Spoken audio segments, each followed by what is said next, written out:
Wakenya wengi wamezidi kulalamika na kuomba haki iweze kupatikana kwa mwanadada Agnes Wanjiru.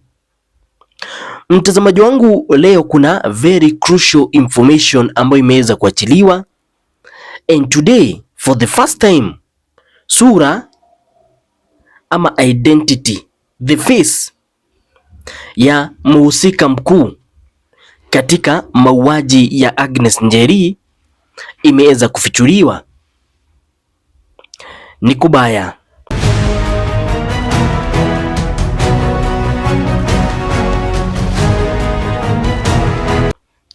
Well, hujambo na karibu kwa mara nyingine mpenzi mtazamaji wa Daffy Updates hapa katika channel yetu nambari 1 ambayo tunazidi kukuletea habari za hivi punde. Mtazamaji wangu, siku ya leo ni tarehe 23 mwezi wa Septemba, siku ya saa ni siku ya Tuesday, mwaka bado ni 2025. Kwa mtu ambaye hajaelewa, today is the 23rd of September 2025 and it's on a Tuesday. So, siku ya leo mtazamaji wangu, a number of stories have made headlines, ikiwemo this particular story ambayo tumekuwa tukifuatilia.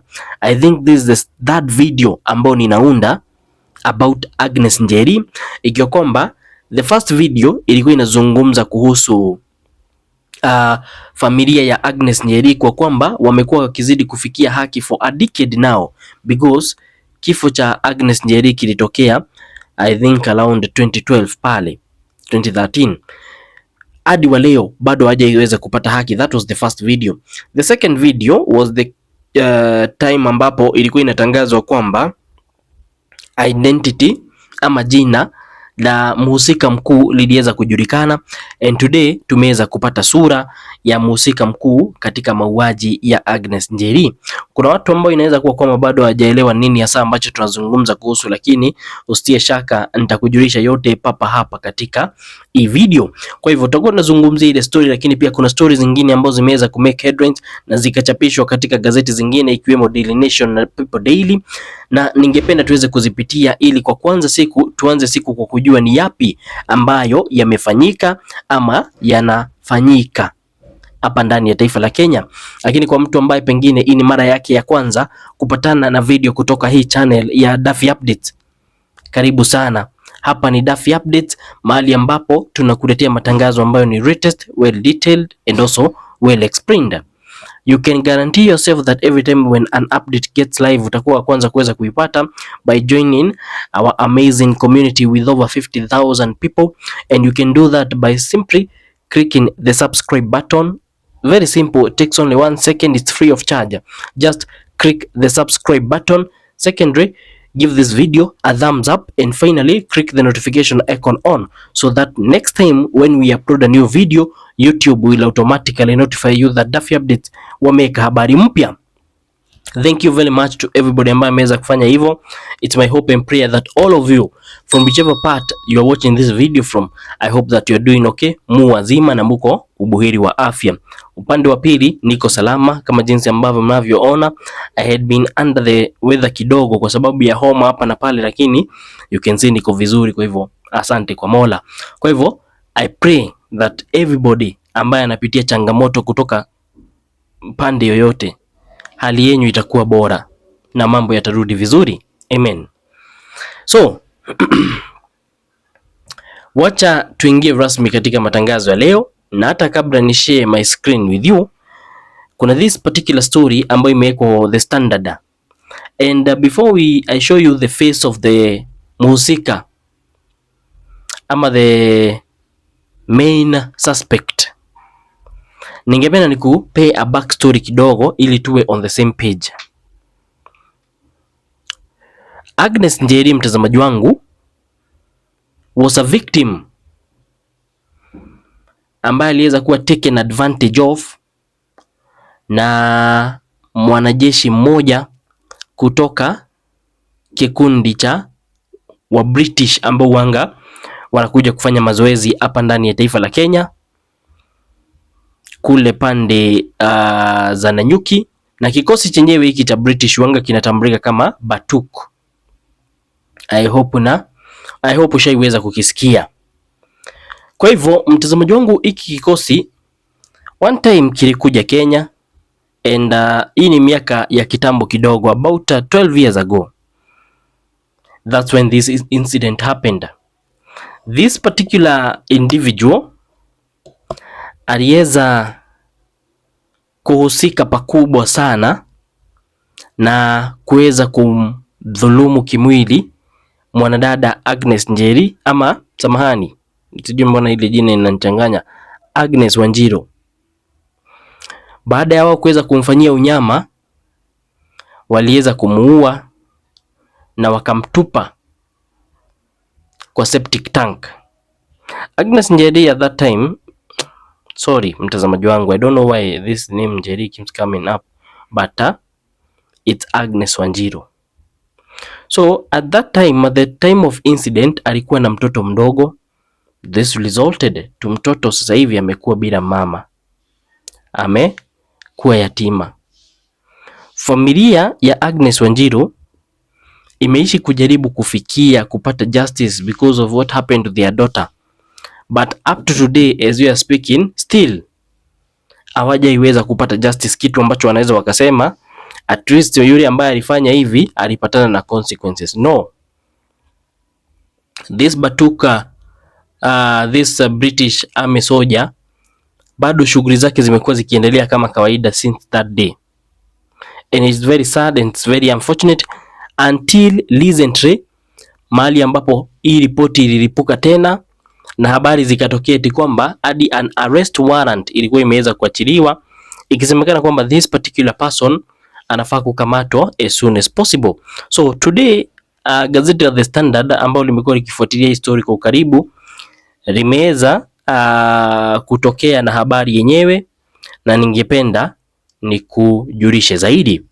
Kwa hivyo mtazamaji wangu, ili tuweze kuwa on the same page, ningependa niweze kushare my screen with you, pale uweze kutazama.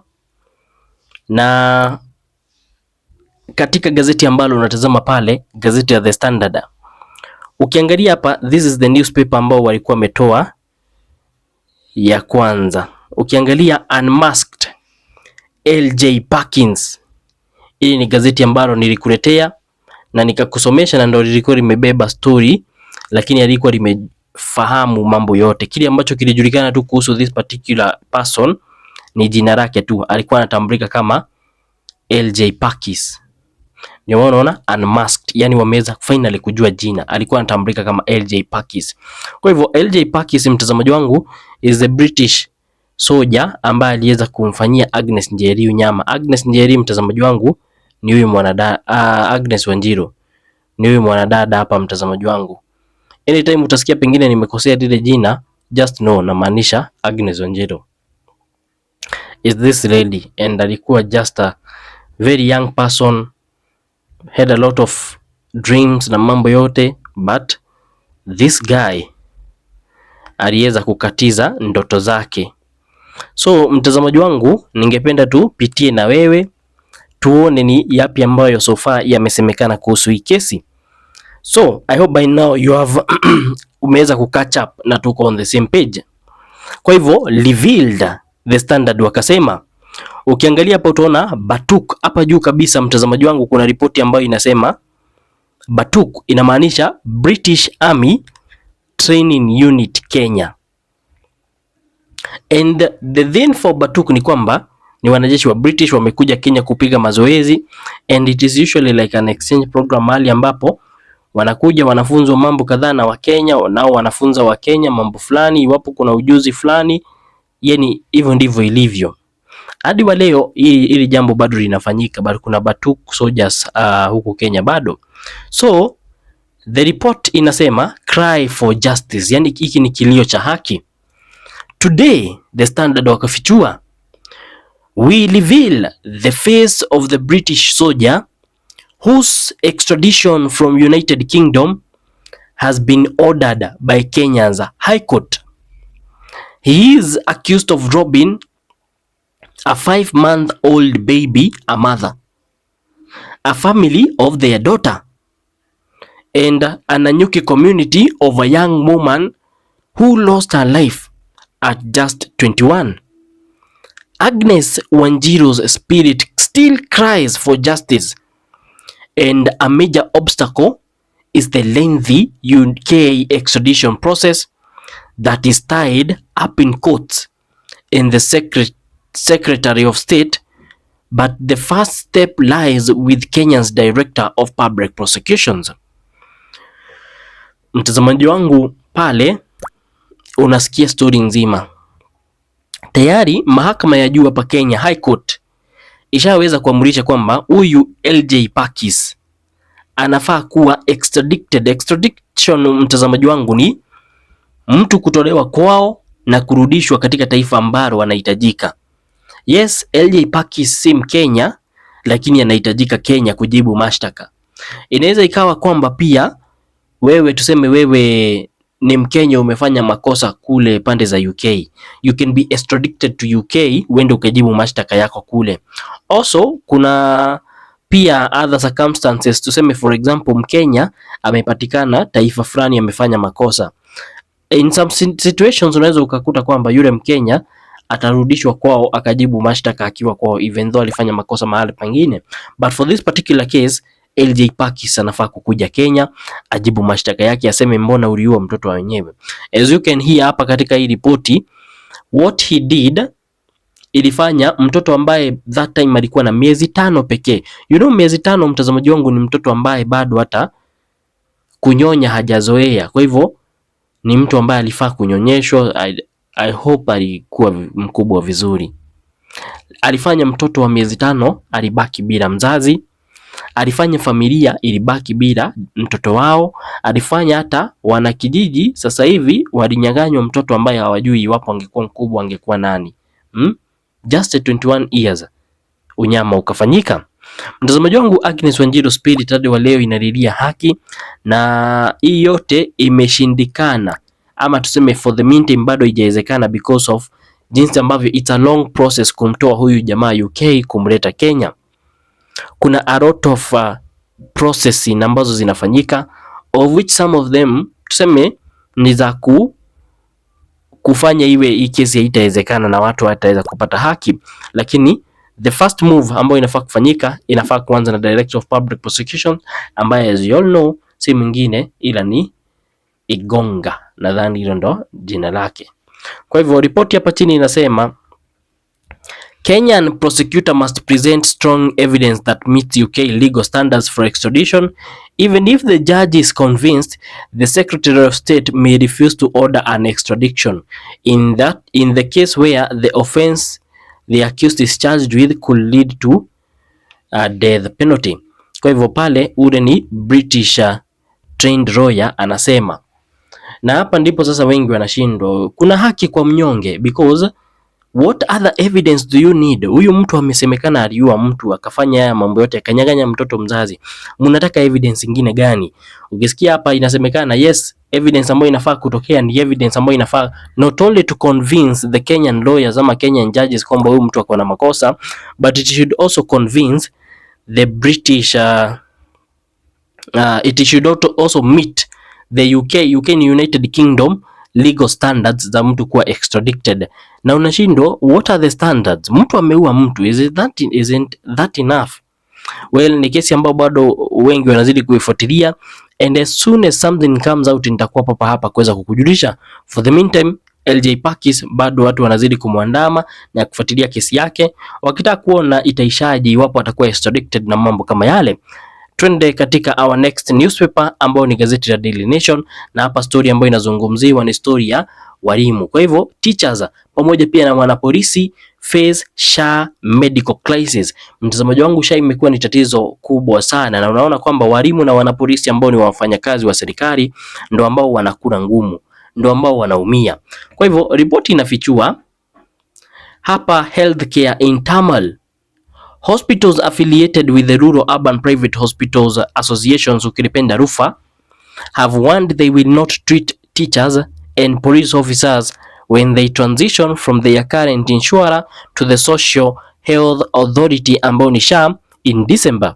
Citing rising debts, the private hospitals are already demanding cash upfront from other patients using the SHA over ama SHA cover of a similar failure to government ama by government to settle their crimes. Mtazamaji wangu, SHA has been the biggest failure ya serikali ya Ruto. I have to say that because it is something ambayo Ruto aliunda akidhani kwamba it will maybe turn out well, lakini we can see it's a total disaster. Right now hospitals under the association ya Rufa wamesema walimu na wanapolisi ambao wataachana na health cover zao na waingie SHA kama in December, because ndivyo serikali inapanga, wanafaa kuwa wamejitayarisha kutotibiwa because hospitali hazitakubali. Hizi hospitali za Rufa hazitakubali. As it stands already, hizi hospitali zimekataa kutibu mtu yeyote ambaye anakuja na SHA. Kile ambacho wanafanya ni wanakuitisha pesa za cash money kwanza, because SHA imekuwa a failure. Yani washatibu watu kadhaa, mnaenda kuitisha pesa kwa serikali, serikali imekaisha pesa, imedelay malipo hadi sasa hivi shughuli zinaanza kukwama. And they have already made calculations that if tukiendelea na hii mambo ya SHA, hospitali zitaanguka. So it's very unfortunate that serikali inacheza na afya ya watu. Serikali prioritize afya ya Wakenya because hospitals zinafaa kulipwa immediately. Hospitals hazifai kuambiwa ngojeni, na kwa upande mwingine kuna watu ambao sijui budget ya kurepair State House inazidi kuongezeka, ama unakuta kuna mambo ambayo yanazidi kufanyika, mambo ambayo si muhimu kama afya ya Wakenya. Afadhali Mkenya kwanza awe uhai, alafu tujenge affordable housing. The fact that hii mijengo inazidi kuendelea kwa sana na Wakenya afya yao haiko vizuri, it's very concerning. Anyways, I don't know what you think, but it's quite a sad one. Another story ambayo ningependa tuangalie katika hii gazeti ni ya Raila Odinga. I hope you understand that yesterday Raila Odinga alifanya mkutano kule pande za Machakos ambao ulikuwa unasherehekea nadhani 20 years za ODM kwa kwamba iko in existence, na pia ilikuwa a PG meeting, parliamentary group meeting. Kwa hivyo katika ule mkutano Raila Odinga alitaja mambo kadhaa, ikiwemo hakuna deal na Ruto kuhusu mambo ya 2027. Kile ambacho wanafanya sasa hivi ni kujaribu kuokoa Kenya isianguke, because we all know that kulikuwa na a lot of demonstrations, protests, na Raila Odinga wakati ambapo alijiunga na serikali zilirudi chini. Kwa hivyo Raila alisema hivi, no deal on Ruto's re-election. Dilemma as ODM makes the 20th anniversary. The party that has been the face of opposition finds itself at a crossroad owing to a partnership agreement with the ruling party and the appointment of 5 members to President Ruto's cabinet. The factions for the against Ruto's re-election prompting the ODM leader Raila Odinga to declare that his outfit has not resolved to back the incumbent and asking members to ease premature campaigns. Kwa hivyo Raila Odinga alisema hawajatangaza eti kwamba wanamsupport William Ruto 2027, na akaeleza kwamba sasa hivi ni muda wa kazi na watu wanafaa kuacha kuzungumza siasa nyingi, wafanye kazi kwanza, wafanyie Wakenya kazi. Hiyo hapo ni Raila Odinga. Katika story ya mwisho ni kuhusu gazeti la The People Daily, mahali ambapo kuna picha ya Rigathi Gachagua na picha ya Eugene Wamalwa. Gachagua Wamalwa rift could break opposition. I don't know if you have noticed, lakini ripoti inasema kwamba mambo baina ya Rigathi Gachagua kiongozi wa DCP na Eugene Wamalwa kiongozi wa DAP-K party hayako vizuri, and opposition inaonekana kwamba hawasikizani, na iwapo hivi sasa ndivyo mambo yataanza, itakuwa vigumu sana kumbwaga Ruto ifikapo 2027, because nyinyi already mnaonyeshana hampelekani, hamuelewani, mtaweza aje kuongoza wa Kenya?